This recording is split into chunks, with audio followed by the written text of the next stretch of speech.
Hi guys, so second video, 2 words. I am going to go over a little bit in a minute, a couple of things we talked about in the first video.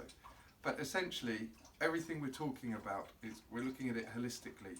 So today we're going to talk about protecting our body and being as fit as we can. But coincidentally, or not coincidentally, we talk everything about our body posture is going to be the most balanced way to hit the ball and hopefully the best way to ride the horse too. So it's not we're just looking at ourselves to how we can best physically hit the ball and us be balanced, but that's also the most efficient way to ride the horse and hit the ball and everything like that. So this is a holistic idea. When we're on the horse, and with most sports, we're at our strongest when our heels, our hips and our shoulders are in the line, like this.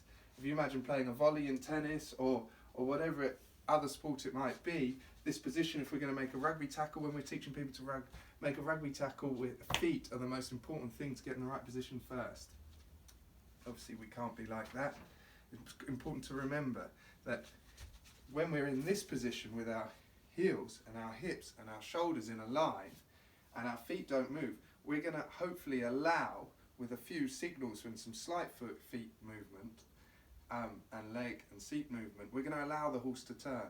When a horse turns, its nose turns first and the power comes from the back of the pony. So they've got this whole twist in them. If your legs start moving forward, well, you're unbalanced, you're not going to be able to hit the ball with as much power as you can, but also you're blocking the horse's bend. Hopefully when this is all over, we're going to get a great horseman called Ross Ainsley up to do some demonstration days, and that's something that I do, a terrible habit. When I turn to the left, my foot sticks out, and he's hopefully going to help us with stuff like that. But for now, we're going to talk about what we can physically do to make ourselves a bit stronger. Polo is obviously a very one-sided on our body, and as with everything, we want our body to be balanced, so we can be balanced and we don't put strain on one side, or everything we want to be equal if we can. So Polo is very unique in that we have to play it right-handed, and we put specific strain on specific muscles here, but then also we're holding the horse here, which can put strain on different muscles there. It's a half a ton animal, so it comes with different strains. Most importantly, the position our feet are in are going to put different strains on different part of our body, and the main bit we want to protect is our back. Often you hear of polo players having a bad lower back. I'm going to go attach another video from a really great physios called Mike Varney Physiotherapy. Kyrah and Mike Varney Physiotherapy have got a lot of history looking after top athletes, and it's really great. But when we play, if you imagine we've got our hips, heels and shoulders in a line, in order to retain that position, we need to build up certain strengths which come from our core and something called slings across our body, across the trunk of our body. When we lean forward here, as this is what I do terribly, our pelvis becomes unneutral, and if it tilts to the anterior or comes in here to the posterior, that's engaging something called our hip flexors, which originate in our lower back. So if our pelvis is coming out of line, then that's going to put strain on our lower back. We need to try and keep that neutral. So we're going to strengthen up here, our trunk, and we're also going to strengthen up our glutes and our hamstrings. And that'll be really important to keeping that pelvis neutral. So we don't want this pelvis, this is our pelvis, we don't want this going that way if we can help it. We want it to stay here in control and using these much bigger muscles to keep ourselves balanced. When we're making different shots, obviously it's quite complex what muscles we're going to use. So we want to be using the best muscles possible to not put strains on the wrong ones. So often our lower back is being used, and ideally we don't want it to. So I've spoken about the pelvis and also the trunk. The physios, and if you read up about it, it's often refers to something called slings, which run across our body in a sort of crossover motion. So from your trunk it goes left to right here, and on your pelvis it goes from the front to the back here. So we want to work in a cross way like that, anything across our body. something that's often talked about is a what's it called? Kettlebell swing.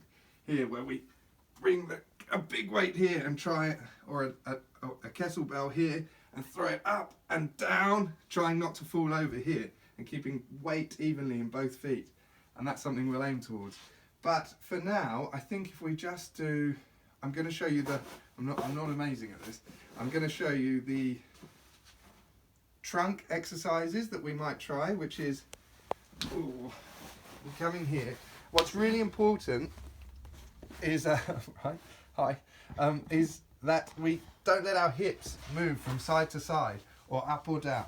We stay here in a neutral position, and you're going to come here, elbow and out. This is called a Superman. 2, 3. Now my hips are probably moving a lot because I'm terrible at this sort of thing, but what a great time to try and even something like this up. So if you could start with then do the opposite. Whoa, 1 here. Now try and really not to turn those hips the wrong way. Try and hold them in and don't let them dip from side to side. There, really, this is the part of our body we're concentrating on this exercise. Then if you do it on your back, it's something called a dead bug, and you can actually do this excitingly with your polo stick in your hand. So legs up here, feet there, everything we want parallel, and here, and I can't do it in here, but it will be here and out, here and out. And you see I've already let that other leg go, which isn't good. We don't want to counterbalance that there. Here and out, and in and out. Okay, so that's our 2 exercises there. Then something more fun, we're going to do something called a Norwegian curl, which is just a bit of fun if you've got someone at home. But we're not going to go for a full curl yet because we don't want to put too much, get it wrong. We're just going to build up to it. So for now, if you come, I need somebody to hold my ankles, please.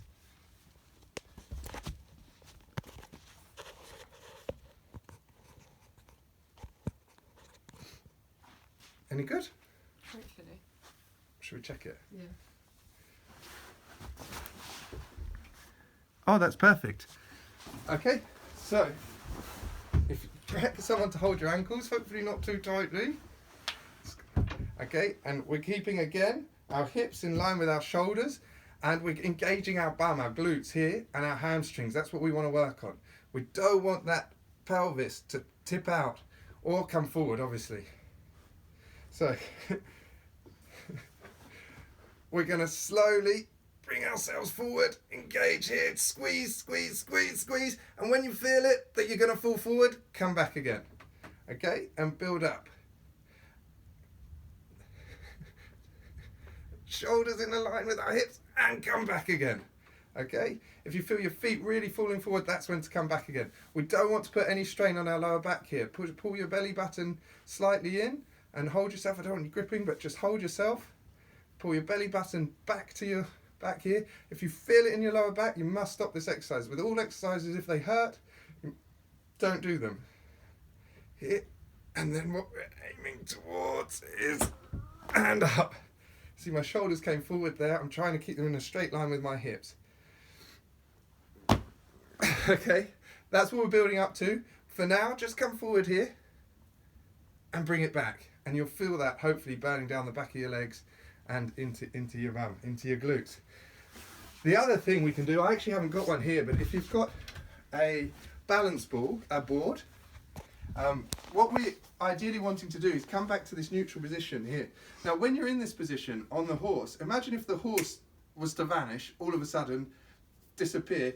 You want to land like this. So when you're on the horse, imagine being like this, and if the horse disappears, you're like this, with the weight evenly spread through both our feet. Think about your big toes. So on a balance board, if you've got one, which is, I think it's like a skateboard with a, not a ball in the middle, but something like this in the middle, and you balance on it, and what you can do is have your stick, and you're balanced here off the ground, and make plays out here, and coming back to neutral here, with checking where your feet are, checking where your hips are, and checking where your shoulders are. Here, and catch the ball, something like that. Someone can throw a ball at you, and try and even it out both sides. So that's kind of it from our exercise perspective. But I do want to go over a couple of things and add something into our swing. Sorry if this is a bit long, but hopefully I won't have to do another one for a couple of days. Not that I'm not enjoying it. We spoke about our grip last time. Do you remember our knuckle sitting here?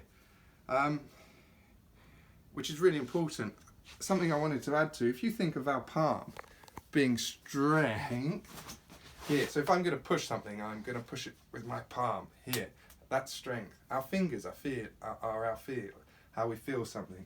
If I want to feel Buddy's paw here, I'm going to do it with my fingers, not with my palm.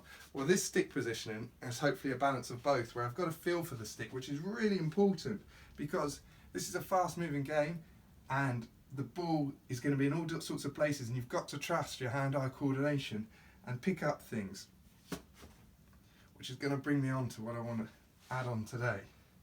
But we also need that strength. So here, hopefully we've got a nice balance with this grip from both. It's also where the stick, if you see, I've just put that down here, and the stick, when it's under my shoulder, is perfectly going to go along the floor. Okay, so that's our grip. I can't remember what else I did the other day. The swing. I thought what we could do, if you wouldn't mind backing up that way, please, is if you've got a doorway, if you've got a doorway, you might like to come, please be so careful in your houses. If you come here with my foot on the edge of the doorway, you can see that your plane is going to be, when you come back, I talked about moving my shoulder and extension, and you can see that, look, I've not hit the wall, so I've not come behind me. Now, please be so careful. Maybe do this in an outdoor shed or something if you've got one, and then through. We can check that plane. You could also check your plane here by being next to the wall here. At no point, often we see in sometimes we see it taught. It's not what I would recommend, is people moving their hand out here as they start the swing. We want to try and keep everything as central as possible so it's as balanced as possible. So move your shoulder and come back and check yourself next to the wall here.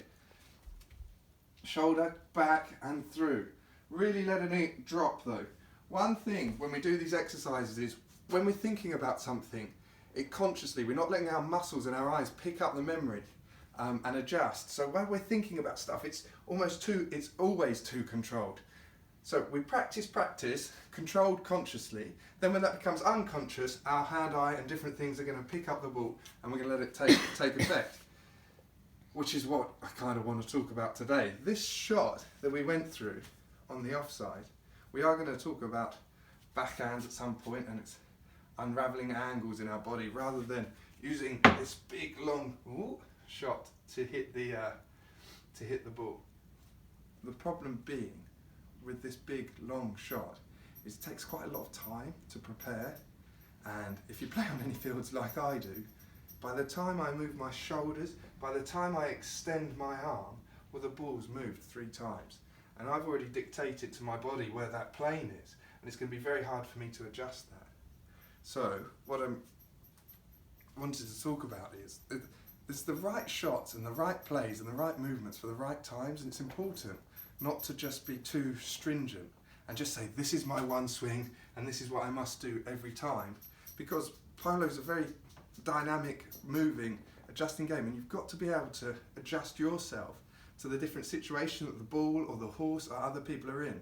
Okay, we want to give ourselves the best platform we can, but we can't always get that perfectly, especially with so many moving parts. So a rugby coach once described to me as having a cupboard full of different skills that you bring out on different occasions. Didn't really know what he was talking about, but it sort of makes more sense now as I've studied more into the different sports. And what that is, this shot here, okay, there might be a time and a place for this, and one person who undoubtedly has incredible analysis and eyes for picking up the swing is John Horswell, if you ever get the chance to have a lesson. But there's a time and a place for different swings, and I imagine when John teaches a penalty shot, he might teach something more close to that. But, like I say, and especially if you're a bit taller, we haven't always got time to do that long swing.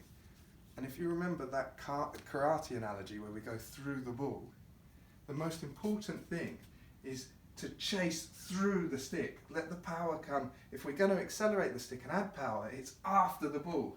So often, and this is something very much that I interpreted from John, and he'll have to correct me if I'm wrong, you don't always need that pre-swing. Here is just let the weight of the stick fall and come through. So this is another exercise I'd like for you to practice, because like I say, it's the right shot at the right time. Have your stick not here, but next to you, and with this slight triangle angle, and let this stick just fall and then bring it through. Here, fall and then bring it through. Like I say, there's the right shot for the right moment. Practice both, because it's important to get this stick in a straight line and get our nice plane, always in one plane, and we're going to build that. Next time we're going to talk about hitting that shot in different angles rather than just straight forward, and we're going to talk about unraveling the angles in our body, but that is essentially what this shot is as well. If you know what can't think of the name, praying mantis is, they're sort of curled up and they can bring down an animal 3 times their body weight by being curled up, and then they spring.